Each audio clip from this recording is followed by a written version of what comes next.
Praise the lord. దేవుని పరిశుద్ధన మహిమ కలుగును గాక. ఈ సమయాన్ని కలిగించిన దేవాది దేవునికి వందనాలు తెలియజేస్తున్నాను. అదే రీతిగా కూడి వచ్చిన అందరికీ వందనాలు తెలియజేస్తున్నాను. ముఖ్యంగా ప్రాముఖ్యంగా మన మధ్యలో ఉన్న సంఘ కాపరి అయినటువంటి వంశన్న గారికి వందనాలు తెలియజేస్తున్నాను. అదే రీతిగా మన మధ్యలో ఉన్న దేవజనులు అత్తయ్యన్న గారికి వందనాలు తెలియజేస్తున్నాను. సంఘ పెద్దలైనటువంటి ప్రవీణన్న గారికి, అదేవిధంగా సుచిపెట్టిపల్లి గారికి, దుర్గన్న గారికి, కూడి వచ్చిన దైవజనురాలకి, సంఘస్థులందరికీ పేరు పేరున వందనాలు తెలియజేస్తున్నాను. దయచేసి గమనించండి. మీ మధ్యలో పెరిగిన విశ్వాసని, మీ మధ్యలో ఉన్న విశ్వాసని, మీ కుటుంబంలో నుంచి బయటికి వెళ్ళిన ఒక ఆత్మీని 10 సంవత్సరాలు నేను ఈ చర్చిలో విశ్వాసిగా ఉన్నాను. 7 సంవత్సరాలుగా బయట సేవకుడుగా వాడబడుతున్నాను. 2009 నుంచి 2019 వరకు ఈ చర్చి విశ్వాసిగా నేను ఇక్కడే మీ మధ్యలో కొనియాడుతూ ముందుకెళ్తున్నా. నా జీవితంలో 2019లో అనుకోని రీతిగా 2019 ఎండింగ్ లో దేవుని మహాకృపను బట్టి ఆయన పిలుపుని అందుకొని పరిచర్యకు నేను వెళ్తానని అనుకోలేదు. కానీ అది దేవుని చిత్తాన్ని బట్టి పరిచర్యకు వెళ్ళడం అనేది బైబిల్ ట్రైనింగ్ నాకు తెలియదు ఎవరో, కానీ దేవుని సంకల్పం చొప్పున వారు ముందుకు రావడము, ఫీజు విషయంలో సహకరించడము, ఆ రీతిగా బైబిల్ ట్రైనింగ్కి వెళ్ళడము, పరిచర్యలో కొనసాగబడుతుంది. ఒంటరిగా ఉన్న నేను మందిరానికి వచ్చి అంతగా బైబిల్ వాక్యం తెలియదు. సాహసం అంటే కూడా అంత తెలియకపోయినప్పటికీ దేవుని యొక్క నడిపింపులో, దేవుని కృపలో ఏమైపోతుందో నా జీవితం అని నేను అనుకునేవాడిని. మనుషులు చాలా మంది అనుకునేవారు, అనుకునేవారు కూడా వీడి జీవితము ఇంతే అనుకున్నారు. కానీ దేవుని ప్రణాళిక వేరున్నది. ఆయన ప్రణాళిక ఏమున్నదంటే ఒక సేవకుడిగా వాడబడి ఈ చర్చి నుంచి 2019 ఎండింగ్ లో ఒంటరిగా వెళ్ళాను బయటికి, బైబిల్ ట్రైనింగ్ కి. సేవకుడిగా మీ మధ్యలోకి జంటగా వచ్చాను. దేవునికి మహిమ కలుగుగాక. హల్లెలూయా. దేవుని మహాకృప, దైవజనుల యొక్క ప్రార్థన, మీ అందరి ప్రార్థన, ఆత్మీయ కుటుంబం, సంఘ ప్రార్థన లేనిది ఏది సాధ్యం కాదు. మీ అందరూ ప్రార్థిస్తున్నారని నేను విశ్వసిస్తున్నాను. మీ అందరి గురించి మేము ప్రతిరోజు ప్రార్థన చేస్తున్నాము. మా అనుదిన ప్రార్థనలో మేము జ్ఞాపకం చేసుకుంటున్నాము. వాక్యానికి వెళ్లే ముందు ఒక చిన్న పరిచయం ఏంటిదనంటే, పాపములో పెరిగి బంధువుల మధ్యలో ఉన్న గ్రామంలో తన సొబ్బుతిని ఆధారం చేసుకొని ఇష్టానుసారంగా బ్రతుకుతూ, ఇష్టానుసారంగా తిరుగుతూ, దైవ సేవకులు చూస్తున్నప్పటికీ, విశ్వాసులు చూస్తున్నప్పటికీ, గ్రామ ప్రజలందరూ గమనిస్తున్నప్పటికీ, తన సొంత ఆలోచనలతోటి తన బ్రతుకుతూ, అంటే అది పాపములోనైనా తన పనిలోనైనా జీవిస్తున్న మనిషి సువార్త చెప్తే నమ్ముతారా? నీ గురించి నాకు అంత తెలుసు, ఏం చెప్తావు నువ్వు? నేను మొన్ననే చూసిన నువ్వు ఆ దారిలో కనపడ్డావు, లేదు నేను మొన్ననే చూసిన నువ్వు పలానా చోట కనపడ్డావు అని అంటా ఉంటారు. నిజమే, జాగ్రత్త. దేవుని కుటుంబం అన్ని పాపం చేసే వ్యక్తి, పొరపాట్లు చేసే వ్యక్తి, తెలిసి చేస్తున్న అల్పత్వంలో జీవిస్తున్న వ్యక్తి సువార్త చెప్తే నమ్మరు. కానీ దేవుడు పిలుచుకున్న పిలుపుకు లోబడి, ఆ పిలుపును కట్టుబడి, ఆ పిలుపులో ముందు కొనసాగుతున్నప్పుడు నువ్వు సువార్త చెప్తే, నువ్వు వాక్యం చెప్తే నమ్మడానికి సంవత్సరాలు పడుతుంది. హల్లెలూయా. సంవత్సరాలు పడుతుంది. ఎందుకనంటే నేను నమ్మాలి అంటే నువ్వు ఇంకొకరితో మాట్లాడుతున్నప్పుడు అనుమానమే కలుగుతుంది నాకు. ఎందుకంటే నేను పరిశుద్ధుడిగా చూడాలంటే నేను మనిషిని నా హృదయం అంతగా స్వీకరించదు. నేను పరిశుద్ధంగా చూడాలి అనంటే నువ్వు పాపాన్ని వదిలిపెట్టి బ్రతుకుతున్నావు అనంటే నీ మధ్యలో కొన్ని సంవత్సరాలు జీవించిన వ్యక్తి పాపం వదిలిపెట్టి పరిశుద్ధంగా జీవిస్తున్నాడు, ఆయన మాట నమ్మాలి, సువార్త వినాలంటే ఏమొప్పుకోదనంటే మన హృదయం ఒప్పుకోదు. మన హృదయము అతను ఏ రీతిగా చూస్తుందనంటే అతను కళ్ళెదురుగా నిలబడ్డప్పుడు తనలో ఉన్న లోపాలే కనపడతాయి, తనలో ఉన్న తప్పులే కనపడతాయి.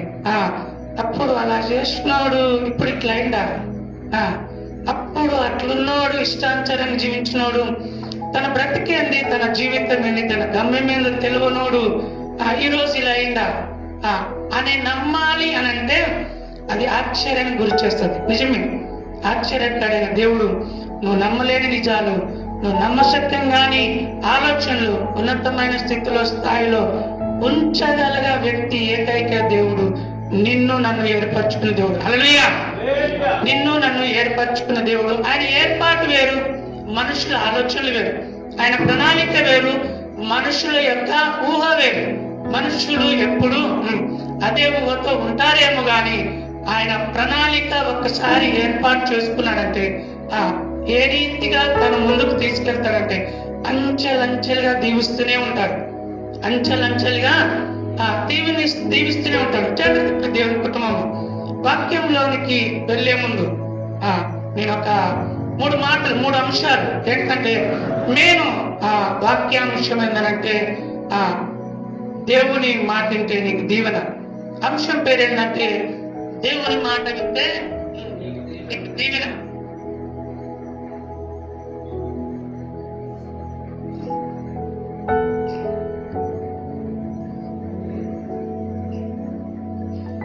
దేవుని మాట వింటే నీకు దీవెన. జాగ్రత్త దేవుని కుటుంబం. అంశం పేరు దేవుని మాట వింటే నీకు దీవెన. అందులో 3 పాయింట్లు ఏంటంటే, మొదటిగా వెతుక్కుంటూ వచ్చిన దేవుడు, వెతుక్కుంటూ వచ్చిన దేవుడు. జాగ్రత్త దేవుని కుటుంబం. నీ ఎంతటికి నువ్వు దేవుని దగ్గర రాదు, దేవుడే నేను ఎత్తుకుంటూ వచ్చాడు. మొదటి మాట అది. రెండవ మాట ఏంటంటే మారు మనసు పొందిన విశ్వాసి, మారు మనసు పొందిన విశ్వాసి. మూడవ మాట ఏంటంటే సువార్త ప్రకటించిన ప్రకటించిన దేవుని ఏర్పాటులో ఉన్న మనుషుల ఆలోచనలో పాపులుగా ఉన్న ఒక స్త్రీ, సువార్త ప్రకటించిన స్త్రీ. ఈ 3 అంశాలు మేని అంశాన్ని బట్టి దేవుని మాట వినడము అని అంటే, మొదటిగా చిన్న పరిచయం చేసి మనం ప్రార్థన చేసుకొని వాక్యాన్ని వివరిస్తారు. దేవుని మాట వినడము. జాగ్రత్త దేవుని కుటుంబం. మందిరానికి వస్తున్నారు, సంతోషం. వాక్యం వింటున్నారు, సంతోషము. బైబిల్ చదువుతున్నారు, సంతోషం. దీవించబడుతున్నావా? నువ్వు ఆశీర్వదించబడుతున్నావా? లేదు బ్రదర్, మేము దీవించబడుతున్నాము, ఆశీర్వదించబడుతున్నాము, మేము ఉన్నతంగా ఉన్నాము అంటే దేవునికే మహిమ. ఎందుకు ఈ మాట అడుగుతున్నానంటే, దేవుని మాటకు నువ్వు లోబడితే దీవించబడతావు. దేవుని మాట నువ్వు శ్రద్ధగా వింటే నువ్వు, నీ కుటుంబము ఆశీర్వదించబడుతుంది. దేవుని మాటకు లోబడితే ఆయన నిన్ను ఒక గనురాలుగా నువ్వున్న ప్రదేశంలోనే, నువ్వున్న ప్రాంతంలోనే ఒక స్థాయిలో నేను నిలబెడతాడు. జాగ్రత్త దేవుని కుటుంబం. ఆయన మాటను వినకుండా ఎన్నిసార్లు వాక్యం చెబుతున్నప్పుడు, ఎన్నిసార్లు వాక్యం వినపడుతున్నప్పటికీ అశ్రద్ధ చేస్తూ నీ స్వబుద్ధిని ఆధారం చేసుకొని నాకన్నీ తెలుసు అనుకుంటే నీ భ్రమ. నేను అంటున్నాను, నువ్వు బైబిల్ జీవితాంతం చదివినా కానీ నీకేం అర్థం కాదు. ఎందుకు అర్థం కాదు అని అంటే, అందులో ఉన్న అర్థాలు వేరు, లోతైన మర్మాలు వేరు, అంశాలు వేరు. నీకు నువ్వే ఏమనుకుంటావు అంటే, గొప్ప, నాకు తెలుసు, నేను ప్రసంగించగలను గొప్పగా. సో నువ్వు ప్రసంగించగలవా? నీ జీవితంలో అన్మాయింపులేదు కదా. ప్రసంగించడము ఎవరైనా చేస్తారు. సిల్వలో కల్వరిలో యేసుక్రీస్తు ప్రభుల వారికి 7 మాటలు మన సంఘంలో చాలా మంది పంచుకున్నారు. ప్రసంగించడము చాలా సంతోషం, నేను వారిని అభినందిస్తున్నాను. కానీ అన్వయింపు ఉందా మీ జీవితంలో? అంటే అదే వాక్యాన్ని మీ జీవితానుసారంగా మీ జీవితంలో అన్వయింపు చేసుకొని ముందు కొనసాగుతున్నారా? మీ జీవితంలో వాక్యానికి చోటిస్తూ ముందు కొనసాగుతున్నారా? జాగ్రత్త దేవుని కుటుంబం. వెతుక్కుంటూ వచ్చిన యేసయ్య మాట శ్రద్ధగా విన్నారు. విని ఏం చేసిందనంటే, జాగ్రత్త దేవుని కుటుంబం శ్రద్ధగా విని తన జీవితాన్ని, తన యొక్క అల్పత్వాన్ని, తన అల్పశ్రేష్టాలను, తన యొక్క పాప జీవితాన్ని వదిలిపెట్టి మారు మనసు పొంది విశ్వాసం ఏం చేసిందంటే సువార్త ప్రకటించింది. సువార్త ప్రకటించడం అంటే ఆశ్రమాశ్ర కాదు, కానీ ఒక గ్రామాన్ని తీసుకొచ్చింది మందిరానికి. హల్లెలూయా. ఒక గ్రామాన్ని తీసుకొచ్చిందండి మందిరానికి. జాగ్రత్త దేవుని కుటుంబమా, మన విశ్వాసం, మన ఆత్మీయ జీవితం ఎలాగుంది? 10 సంవత్సరాలు మీ చర్చిలో, మన చర్చిలో విశ్వాసిగా ఉన్న నేను మీ మధ్యలో నుంచి బయటికి వెళ్ళి 7 సంవత్సరాలు అవుతుంది. 7 సంవత్సరాల్లో నేను దేవుని మహాకృప చేత దీవించబడ్డాను, ఆశీర్వదించబడ్డాను, నేర్చుకున్నాను, అవమానాలు, నిందలు ఓర్చుకున్నాను. అయినప్పటికీ ఒంటరిగా వెళ్ళిన నన్ను దేవుడు జంటగా చేసి దీవించి మీ మధ్యలోకి ఒక సేవకుడిగా పంపించాడు. విశ్వాసిగా బయటికి వెళ్ళాను, సేవకుడిగా మీ మధ్యలోకి దేవుడు నన్ను పంపించాడు. నాది కాదు గొప్ప, కానీ దేవునిది గొప్ప. నేను ఈ స్థానం నేను కోరుకోలేదు, కానీ పనికిరాని నన్ను, అల్పునైన నన్ను, పాపినైన నన్ను, అందరూ వెలివేసిన నన్ను దేవుడు మాత్రము గుండెలో కట్టుకొని ఒక ప్రయోజకులు చేసిండు, ఒక పనివాణి చేసిండు, ఒక మంచి ఉన్నతమైన విలువైన వస్తువు లెక్క నన్ను తయారు చేసిండు. హల్లెలూయా.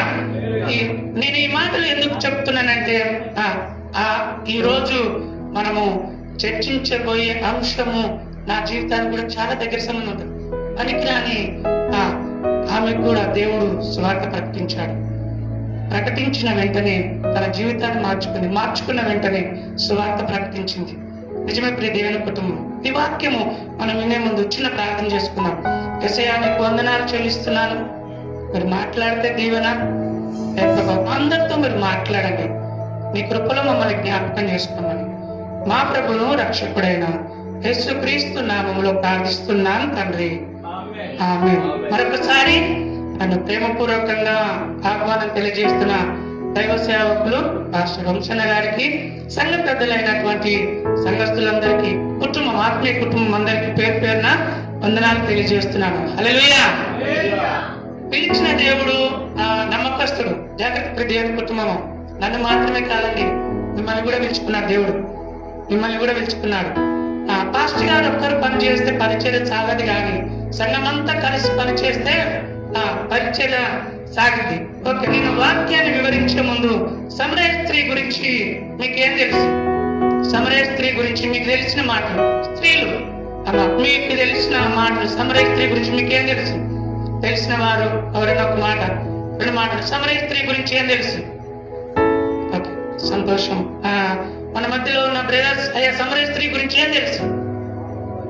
పాపములో జీవించింది. అయ్యా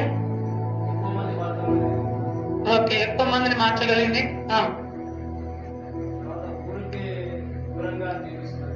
ఊరికి దూరంగా జీవించింది. ఒక చాలా చక్కటి మాటలు తెలియజేసిన ప్రవీణ్ గారికి సంఘ పక్షాన వందనాలు తెలియజేస్తున్నాను. జాగ్రత్త దేవుని కుటుంబమా, మీ మధ్యలోకి మంచి సేవకుడు వచ్చి బోధ చేసిన వాక్యము నువ్వు వినకుండా అశ్రద్ధగా ఉంటే నువ్వు ఎన్ని సంవత్సరాల మందిరానికి వచ్చినా నీ జీవితం ఎలా ఉంటుంది అనేది నువ్వే ప్రశ్నించుకో. ఎందుకంటే దేవుడు దీవించేది దేవుడే. శ్రమ నీ జీవితంలోకి వచ్చిందనంటే ఆయన మాట వినకుంటూ వస్తుంది. లేదు ఆయన మాట వింటున్నా వస్తుందంటే అది 2 అంతల దీవెనలకు. అందుకు బైబిల్లో ఉన్న యోబే ఉదాహరణ. జాగ్రత్త దేవుని కుటుంబం. ఆయన మాట వినకుండా నువ్వు నీ ఇష్టానుసారంగా జీవిస్తే బుద్ధి రావడానికి కొన్ని పనులు, ఆయన కొన్ని శ్రమలు నీకు అనుమతిస్తాడు. అయినప్పటికీ నీ బుద్ధి రాకపోతే చేదులు పెడతాడేమో. జాగ్రత్త దేవుని కుటుంబం. ఎత్తుక్కుంటొచ్చిన ఆయన ప్రేమ వదిలిపెట్టకు. వెతుక్కుంటొచ్చిన ఆయన సాహసాన్ని వదిలిపెట్టకు. ఆయన నిన్ను ఇంకా ప్రేమిస్తున్నాడు. ఎంతగా ప్రేమిస్తున్నాడంటే ఎవరికి లేని ధన్యత ఈ ఆర్నైట్లో నీకు కలిగింది. హల్లెలూయా.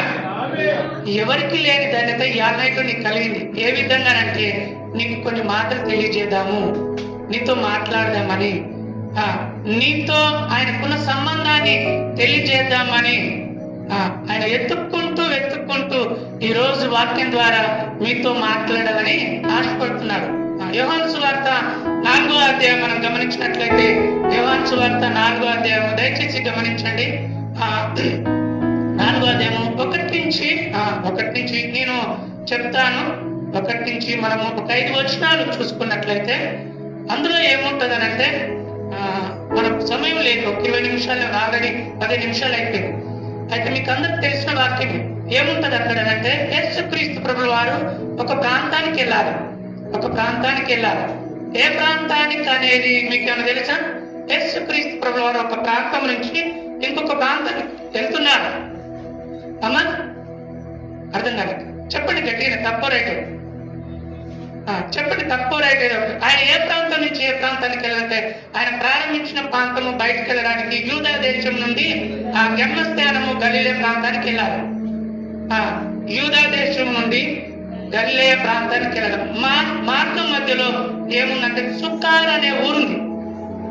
సుకార్ అనే ఊర్లో ఆయన నడుచుకుంటూ వెళ్తున్న సమయంలో ఆ ఊరి అలిసిపోయి యాకోబు బావి దగ్గర కూర్చుంటాడు. ఆయన కూర్చుంటాడు. అయితే సమరయ స్త్రీ 12 గంటలకు నీళ్లు చేదుకొనటకు వచ్చిందని బైబిల్ లేఖనం సెలవిస్తుంది. జాగ్రత్త దేవుని కుటుంబం. 12 గంటలకు ఎందుకు వచ్చిందండి? 12 గంటలకు ఎందుకు వచ్చింది? 12 గంటలకు ఎవరు అక్కడ ఉండరు. అక్కడ ఉంటే ఆమె పరిస్థితి ఏంటి? ఆమెను రాళ్లతో కొట్టి చంపవాలని మోషే ధర్మశాస్త్రం ప్రకారం బైబిల్లో లిఖించబడింది. ఆనాడు రాజుల కాలంలో ఆ యొక్క ముద్ర ఏందనంటే, పాపం చేసిన స్త్రీ కనబడితే ధర్మశాస్త్రం ప్రకారం రాళ్లతో కొట్టి చంప. బైబిల్ ఏం చెప్తున్నట్టే, ఏ భేదము లేదు, అందరూ పాపం చేసి. మరి ఎందుకయ్యా ఎదుటి వారిని ఏదో పాపిగా వింతగా చూస్తున్నాం? మరి అంటే ఇప్పుడు అందరు పాపం అంటే కదా అర్థము. ఏ భేదము లేదు, అందరూ పాపం. అంటే అందరూ అనంటే అందరిలో ఉన్నారు. వింతగా చూసే ముందు ఒకసారి నేను ప్రశ్నించుకో. వింతగా ఒకరి గురించి ఆలోచించుకునే ముందు నేను ఎలా ఉన్నా, నేను ఎట్లా ఉన్నా అనేది ఆలోచన చేసుకుంటే నీ స్థితిగతి, నీ ఆత్మీయ జీవితము నీకే అర్థమవుతుంది. అయితే 12 గంటలకు ఆమె నీళ్లు చేదుకొనుటకు వచ్చిన స్త్రీ అలసిపోయి కూర్చున్న యేసయ్య దేనికి వచ్చాడు ఆయనంటే ఆమెతో మాట్లాడడానికి. ఆమెతో మాట్లాడడం ప్రారంభించాడు. ఆమెతో మాట్లాడుతున్నాడు. ఏమని మాట్లాడుతున్నాడు అనేది మనం చూద్దాం ఒకసారి. అదే ఒకసారి యోహాను సువార్త 4:6 చూడండి ఒకసారి. ఒక మాట చదువుకున్నాం. 6వ వచనం. ఉండని గనక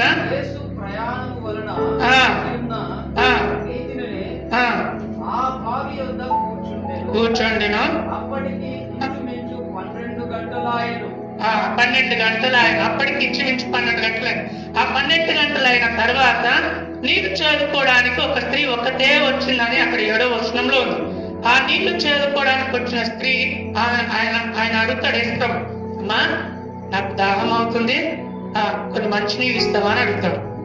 అప్పుడు ఆమె ఏమంటారంటే, అమ్మా నేను ఎందుకు చరిత్ర వివరిస్తున్నానంటే సమయం లేదు కాబట్టి మీకు అర్థాంతరంగా బైబిల్ చదివించడానికంటే వివరిస్తే అర్థమవుతుంది అనుకుంటున్నాను.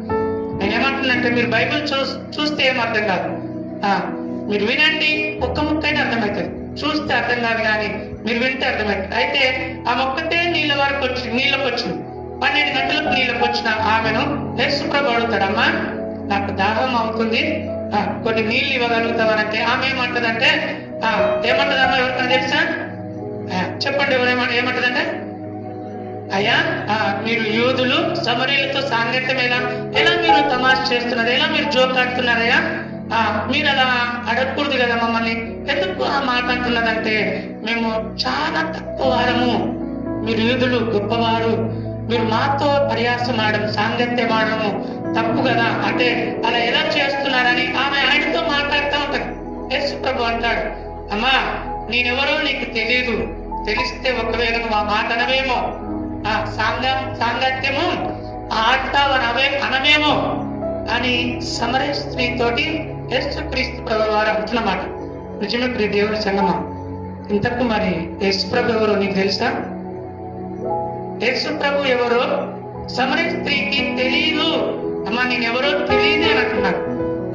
మరి ఇంతకు రోజులు, వారాలు, నెలలు, సంవత్సరాల తరబడి మందిరానికి వస్తున్న నీకు యేసుప్రభు ఎవరో తెలుసా?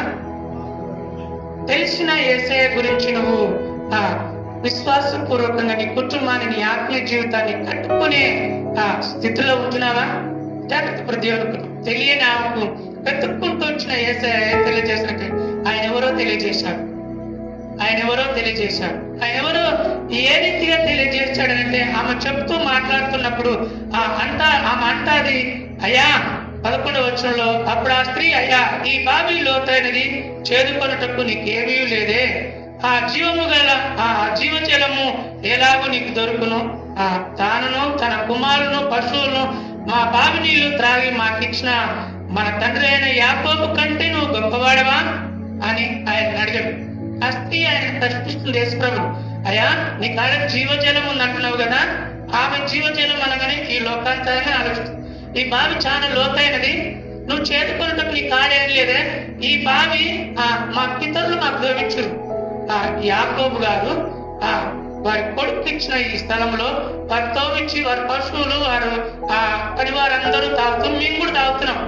అటువంటి బావులో నీరు చేదుకోవడానికి ఇది చాలా లోతైనది, నీ కాడ ఏం లేదు కదా, ఎలా నువ్వు చేదుకుంటావు అని యేసు ప్రభును ఆమె అడిగింది. అప్పుడు యేసు ప్రభు అంటాడు, అందుకు యేసు, ఈ నీళ్లు తాగు ప్రతివాడు మరలా దప్పిగొనను, నీ ఇచ్చు నీళ్లు తాగు వాడెప్పుడును దప్పిగొనడు, నేను వాడికిచ్చు నీళ్లు నిత్య జీవముకై వారిలో ఊరెడు నీటి బుగ్గ ఉండుటకు ఆమెతో చెప్పాను. జాగ్రత్త దేవుని కుటుంబం.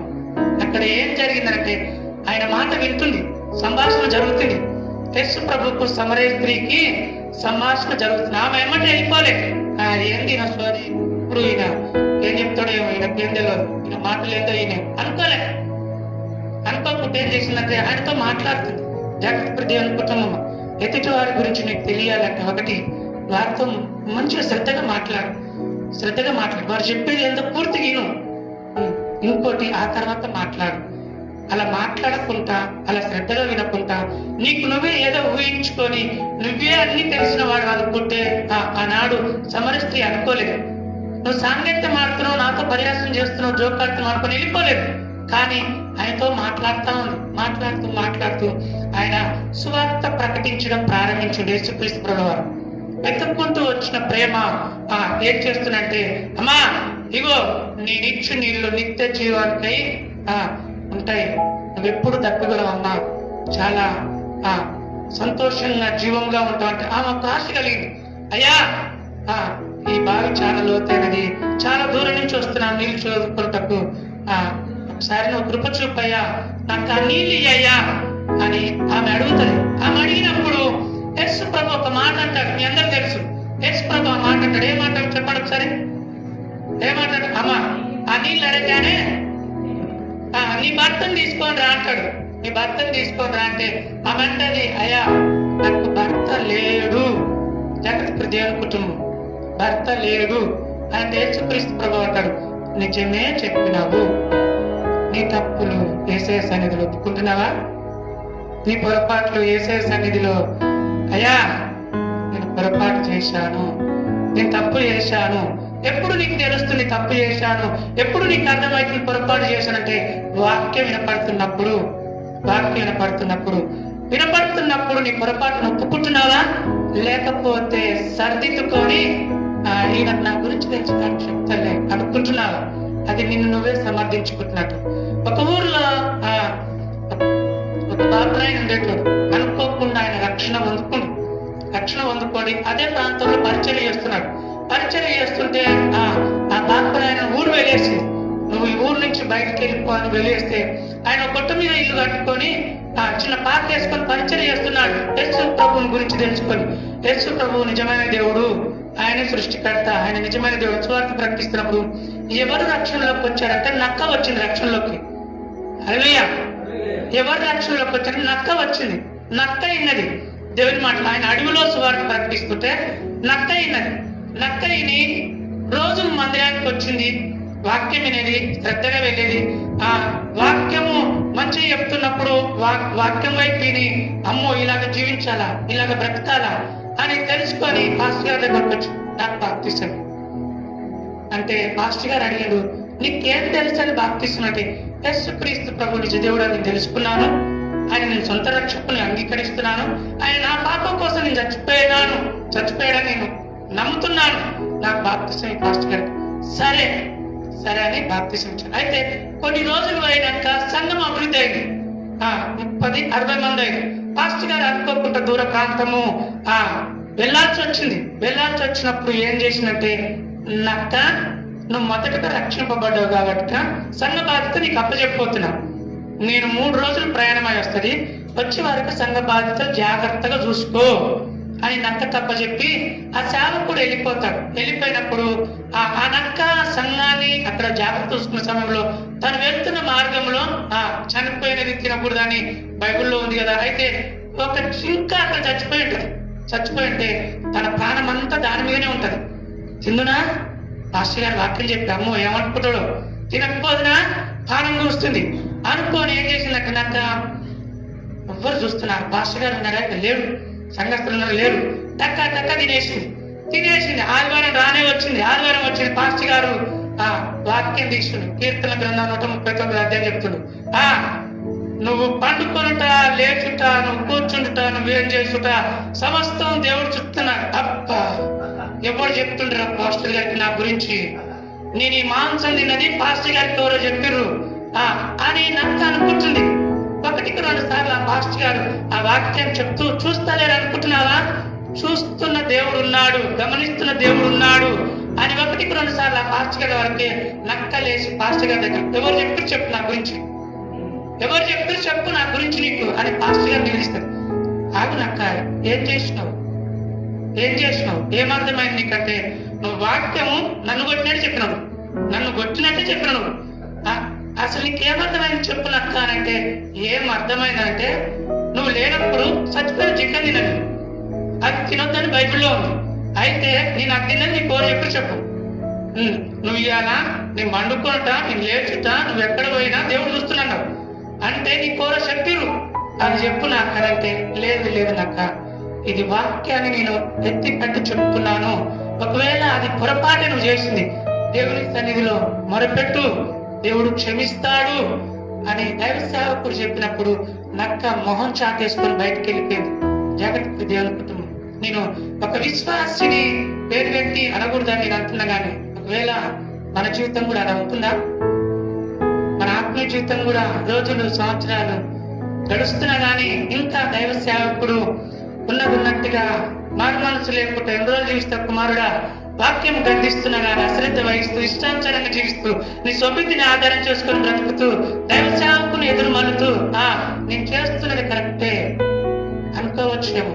నీ స్వరం బాగున్నా, నువ్వు లక్షణంగా వాయిద్యాలు వాయించిన నీలో మార్పు లేనిది వ్యర్థమే. నువ్వు ప్రతిరోజు గుడికొచ్చినా వాక్యం నీలో లేనిది వ్యర్థమే. నీ జీవితమే ఒక మాదిరికరంగా లేకపోతే నీ సాక్ష్యము నువ్వున్న సంఘంలో, నువ్వున్న సమాజంలో మంచిగా లేకపోతే, నువ్వు మందిరానికి వచ్చి నువ్వేమనుకుంటే నేనే గొప్ప జాగ్రత్త దేవుడు, ఎవరికి గొప్ప కాదు, నేను కూడా ఎవరి గొప్ప, పనికిరాని నన్ను ప్రయోజకులు చేసింది యేసయ్య. హల్లెలూయా.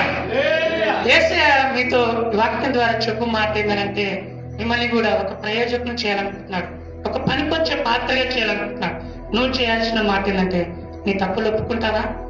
సమర స్త్రీ అంటుంది, అయ్యా నాకు పెనిమిటి లేడయ్యా, నాకు భర్త లేడయ్యా అనగానే నువ్వు నిజమే చెప్పితివి, నీకు 5 పెనిమిటిలు ఉన్నారు, అయినప్పటికీ ఇప్పుడు కూడా ఇంకో పెనిమిటి ఉన్నాడు, అతను కూడా నీ భర్త కాదు. అయ్యా నువ్వు నిజమే చెప్పినవయ్యా, నిజమే చెప్పినవని తన తప్పును ఒప్పుకుంది. కానీ ఆమె ఇంకేదో అబద్ధం ఆలేదు, లేదు నేను అట్లా చేయలేదు, నేను అట్లా కానీ కాదు, నీ కోరు చెప్పినావు, నువ్వు పొరపాటు పడుతున్నావు అని లేదండి, తన తప్పును ఒప్పుకుంది. ఈ సమయంలో దేవుని కుటుంబమా, నువ్వెవరైనా సరే, నువ్వు ఈ లోకంలో ఎవరికి గొప్ప కాదు. ఒకరోజు కన్ను మూసేది ఉంది, ఒకరోజు ఈ లోకము నిన్ను ఈ లోకంలో భూస్థాపితం చేసే రోజు ఉంది. కన్ను మూస్తే నువ్వు ఎక్కడుండాలంటే నిత్య జీవానికి వారసులుగా ఉండాలని నిన్ను ఆయన ఏర్పరచుకున్న దేవుడు గొప్ప దేవుడు, పిలుచుకున్న దేవుడు గొప్ప దేవుడు. అయితే ఆయన ఎలాగ ప్రేమిస్తాడంటే దయగల వారిపై దయ చూపించే దేవుడు. ఒకసారి అందరం నేను ఒక చరణం పాడతాను, అందరం లేచి నిలబడదాం. దయగల వారిపై దయ చూపించును, కఠినుల ఎడల వికటము చూపును. దయగల వారిపై దయ చూపించును,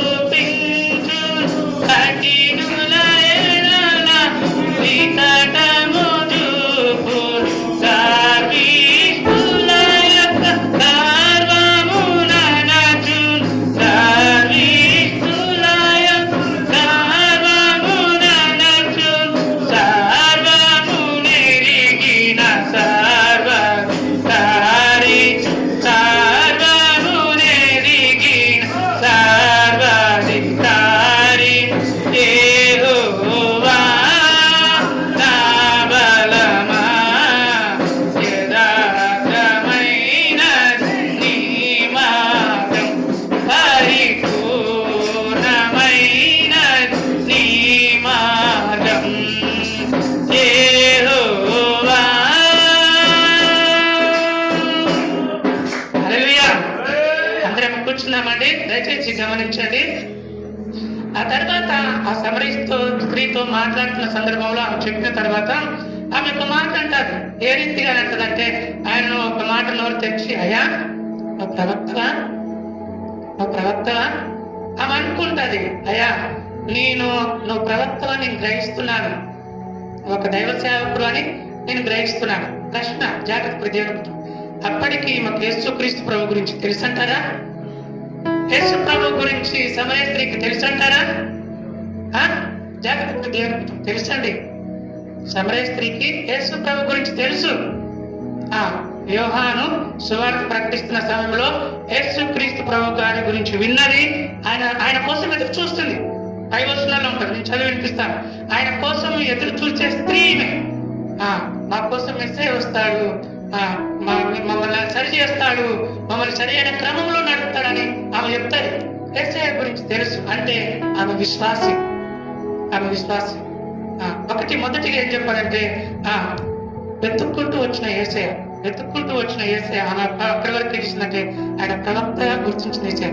రెండవ మాట మారు మనసు పొందిన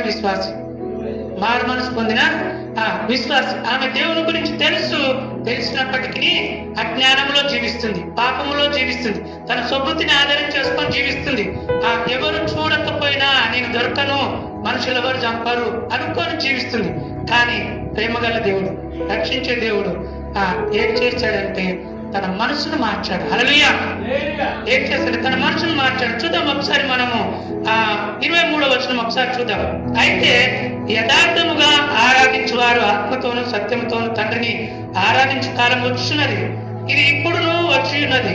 తను ఆరాధించువారు అగ్నివారే కావాలని తండ్రి కోరుచున్నాడు.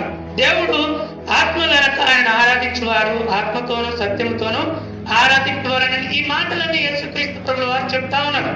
ఆమెకు ఆయన కొన్ని సమస్యలు ఆమె అప్పుడు అంటది. ఏమంటారు? 25 వచనంలో ఆ స్త్రీ ఆయనతో, క్రీస్తు అనబడిన మెస్సయ్య వచ్చునని నేను ఎరుగుదును. అయ్యా క్రీస్తు అనబడిన మెస్సయ్య ఆయన వస్తాడు, ఆయన వచ్చినప్పుడు మాకు సమస్తమును తెలియజేయనని చెప్పగా అప్పటికి యేసుక్రీస్తు ప్రభు గురించి విన్న ఆమె ఏమంటుందంటే, ఒకానొక సందర్భంలో యేసయ్య వస్తాడయ్యా ఆయన వచ్చినప్పుడు నాకు సమస్తము తెలియజేస్తాడు, మాకు చెప్తాడు అని ఆమె ఎవరి కోసం ఎదురు చూస్తున్నట్టే క్రీస్తు పుట్టుక కోసం ఎదురు చూస్తుంది. జాగ్రత్త దేవుడు. వేళ నువ్వు కూడా యేసయ్య రెండో రాకడ కోసం ఎదురు చూస్తున్నావా? వచ్చేలోపు మారదాం. లేదు, చాలా టైం ఉంది కదా, వచ్చేలోపు మారదాం. అప్పటి వరకు ఎన్ని పొరపాటు చేసినా చూడడు, అప్పటి వరకు ఎన్ని తప్పాలు చేసినా చూడడు. జాగ్రత్త దేవుడు. అనుకుంటున్నామేమో దేవుడు ప్రతిదీ జీవ గ్రంథంలో రాసిపెడతాడు. నువ్వు రక్షణ పొందుకున్న నాటి నుంచి ఇప్పటి వరకు, లేదా ఇంకా నీ దినములు అయిపోయే వరకు నీ మంచి కార్యములు లిఖించబడతాయి, నీ చెడు కార్యములు లిఖించబడతాయి. యాకోబు రాసిన పత్రిక 3వ అధ్యాయంలో నాలుక గురించి ఉంటుంది. జాగ్రత్త దేవుడు. ఒక బోరు నుంచి మంచినీళ్ళు చెడ్డ నీళ్ళు వస్తాయా? ఒక బోరు నుంచి వస్తే మంచినీళ్ళు అని రావాలి, చెడ్డ నీళ్ళు అన్నారు. నీ నోటి నుంచి మరి ఆత్మీయ మాటలను రావాలి, లేకపోతే అవిశ్వాస మాటలు రావాలి. రెండు బాటలు నడిస్తే నీ కుటుంబానికే ఇబ్బంది అవుతుందేమో. 2 దారులు నడిస్తే నీ ఆత్మీయ జీవితానికి నువ్వే పొరపాటు చేసుకున్న వారు అయితేమేమో. ఎందుకంటే ఒక బోర్ నుంచి ఏ రీతిగా మంచి నీళ్ళు వస్తాయో విశ్వాస నోటి నుంచి మంచి మాటలే రావాలి. దేవుని ప్రణాళికనే కనిపెట్టు. అయితే యేసుక్రీస్తు ప్రభువు వారు ఉన్నతమైన మాట అంటాడు. అక్కడ ఏమనంటే అప్పుడు అంటాడు, అమ్మా యేసు నీతో మాట్లాడుతున్న నేనే ఆయనని ఆమెతో చెప్పను. జాగ్రత్త దేవుడు. సమయంలో నీకు శుభము ఏంటంటే వాక్యంతో మాట్లాడుతున్న దేవుడు నీ నుంచి కోరుకున్నది ఏంటంటే మారు మనసు. హల్లెలూయా. ఆనాడు సమరయతో చెప్తున్న మాట, నీతో మాట్లాడుతున్న ఆ మెస్సియా నేనేనమ్మా, ఎవరి కోసం అయితే నువ్వు ఎదురు చూస్తున్నావో ఆ మెస్సియా నేనే అని సమరయతో చెప్తున్న మాట ఈనాడు ఆ ప్రార్థనలో పాల్గొంటే దేవుని కుటుంబం నీకు తెలియజే శుభములు ఏంటంటే నీతో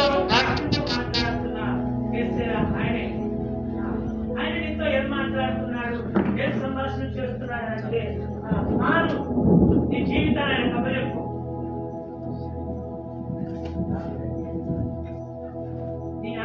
నీ విశ్వాస జీవితంలో ఆయన కాస్త చోటు ఏర్పరచుకున్న దేవుని చోటిస్తే నీకు ఉన్నతమైన ప్రణాళిక చొప్పున నేను ముందుకు నడిపిస్తాడు. నేను పంచుకునే దేవునికి నువ్వు ఆయన స్థలం ఇస్తే నీ హృదయంలో ఉన్నతమైన దీవెనలతో నింపుతాడు.